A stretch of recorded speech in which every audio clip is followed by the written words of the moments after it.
असरा का भाई अपनी आंखों के साथ देख लेता है सुल्तान को लड़की के साथ। और वो देख के काफ़ी हैरान और परेशान होता है और कहता है कि आखिर ये लड़की कौन है जिसको मैंने 2-3 दफ़ा इसके साथ देखा है। मेरी नज़र बार बार धोखा नहीं खा सकती है। वो काफ़ी परेशान होता है, पहले सोचता है कि वो असरा के साथ बात करे या ना करे, लेकिन फिर वो सोचता है कि उसके साथ बात करनी होगी और उसको पता होना चाहिए कि आखिर क्या मामलात हो रहे हैं। जिस पर आप देखेंगे कि घर आकर वो काफ़ी ज़्यादा बहस करता है और कहता है कि इसरा को फ़ौरन से फ़ौरन इस घर में वापस ले आइए, क्योंकि मुझे नहीं लगता कि सुल्तान ठीक लड़का है। हाँ, मैं बात करना चाहता हूँ उससे, इसरा से, कि उसकी क्या मर्ज़ी है, वो क्या चाहती है, उसको उस लड़के के बारे में पता है। जिस पर उसकी माँ कहती है वो सब जानती है, लेकिन फिर भी इन सब बातों को बर्दाश्त कर रही है और सोच रही है कि कभी ना कभी सारे मामलात ठीक हो जाएंगे। लेकिन मुझे नहीं लगता कि ये मामलात ठीक होने वाले हैं। ये मामलात दिन ब दिन बिगड़ेंगे, इसके अलावा मज़ीद कुछ नहीं होगा।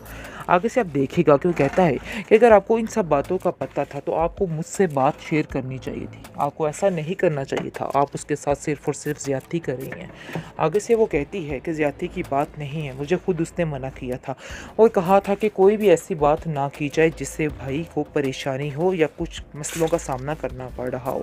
आगे से आप देखेंगे कि वो कहता है कि नहीं, ये आप उसके साथ सरासर ज़्यादती कर रही हैं, आप कैसी माँ हैं, आपको उसके बारे में सोचना चाहिए था। हम लोग अपने मतलब की खातिर उसको उस दलदल में फंसने के लिए छोड़ रहे हैं और उसका कोई हाल नहीं है उधर। अगर आप जानती तो आपको ऐसा नहीं करना चाहिए था। इस पर वो असरा को कॉल करता है, असरा को कहता है असरा मैं तुमसे मिलना चाहता हूँ। असरा कहती है कि आखिर भाई ऐसी क्या बात हो गई, आप परेशान क्यों हैं, मुझे तो समझ नहीं आ रही है।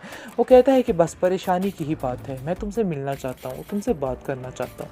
जिस पर आप देखेंगे कि वो उससे कहती है कि ठीक है, मैं आज आ जाती हूँ आपसे मिलने के लिए। जैसे ही उसकी मुलाकात वहाँ पे उसके साथ होती है तो वो काफ़ी ज़्यादा परेशान होता है। कहता है कि असरा, इतनी बड़ी बातें होगी तुमने मुझसे छुपाए रखी और कभी इस बात का जिक्र तक नहीं किया। तुम्हें ऐसा नहीं करना चाहिए था।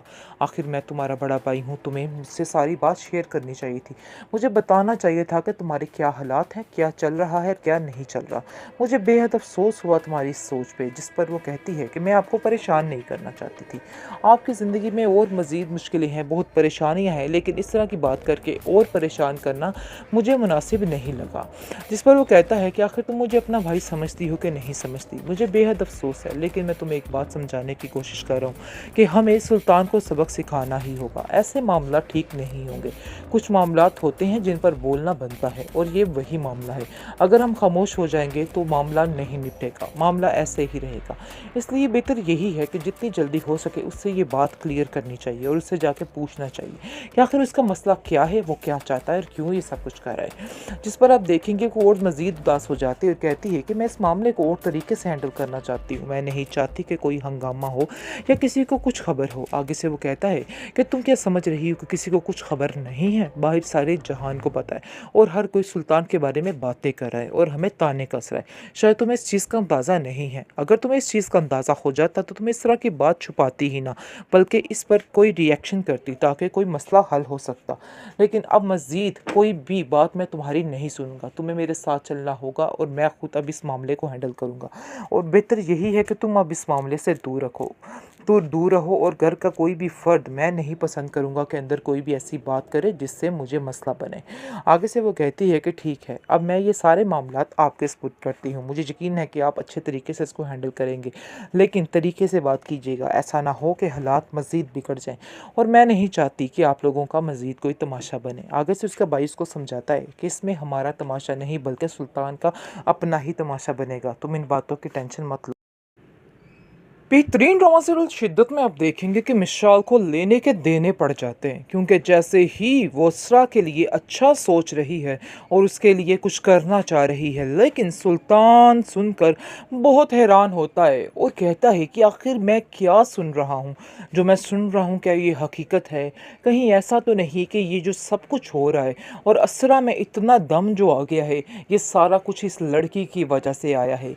वो बहुत हैरान होता है, उसे अपने कानों पे यकीन यकीन नहीं हो रहा कि जो कुछ उसने सुना है क्या वो सच है या गलत है।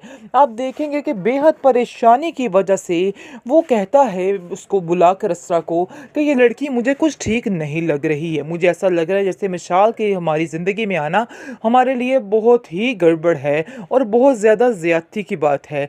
ऐसा ना हो कि हमारी ज़िंदगी में सारी रुकावटें पैदा हो जाएँ और ऐसा ना हो कि हमारे दरमियान इतने ज़्यादा इख्तलाफात हो जाएँ इस लड़की की वजह से कि तुम सोच भी नहीं सकती। आगे से वो उसको जवाब देती है और कहती है कि किसी का किसी बात में कोई कसूर नहीं है और ना ही किसी ने कुछ किया है। इसलिए बेहतर ये है कि किसी को ब्लेम देने से बेहतर है कि अपने आप को ठीक किया जाए। और हकीकत भी यही है कि आपको अपने आप को बेहतर करना होगा, क्योंकि मुझे नहीं लगता कि इन सब बातों में किसी का कोई कसूर है या कोई इसमें कर सकता है कुछ।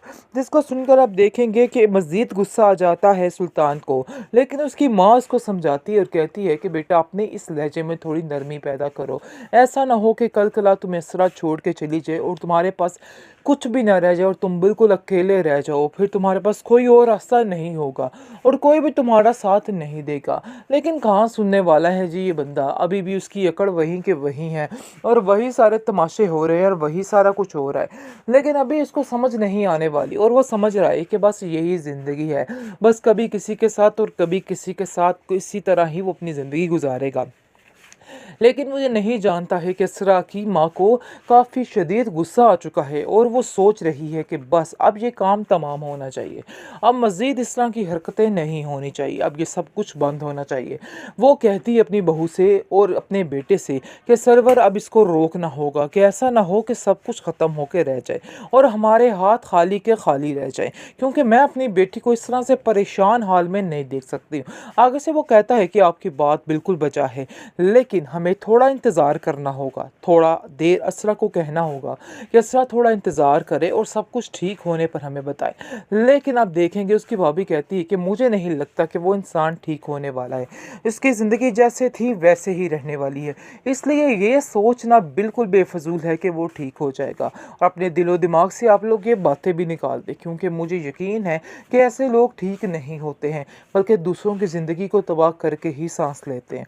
खैर हकीकत ये भी है जिसकी वजह से आप देखेंगे कि बहुत ज़्यादा परेशान है उसकी माँ और कहती है मुझे कोई रास्ता समझ नहीं आ रहा कि आखिर मैं क्या करूं, क्योंकि असरा भी है वहाँ से नहीं आना चाहती। मैंने उसको कॉल करके कहा है, लेकिन वो कहती है कि अब इन मामलात में मैं आप लोगों को जलील नहीं करना चाहती हूँ, जो करना था कर लिया। मुझे पता चल चुका है कि आप उधर गई थी और जाकर उससे बात करके आई हैं सुल्तान से, जिसकी वजह से सुल्तान घर मुझे लेने के लिए आया है, लेकिन अब मज़ीद मैं आपकी कोई भी बेइज्जती बर्दाश्त नहीं कर पाऊँगी।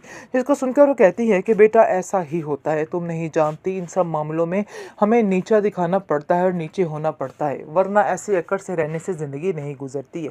आगे से वो कहती है हाँ, लेकिन जहाँ पर हम गलत नहीं हैं हमें थोड़ा बहुत तो साबित करना चाहिए ना कि हम गलत नहीं हैं। कब तक हम खामोश रहकर अपने आप को ही गलत साबित करवाते रहे।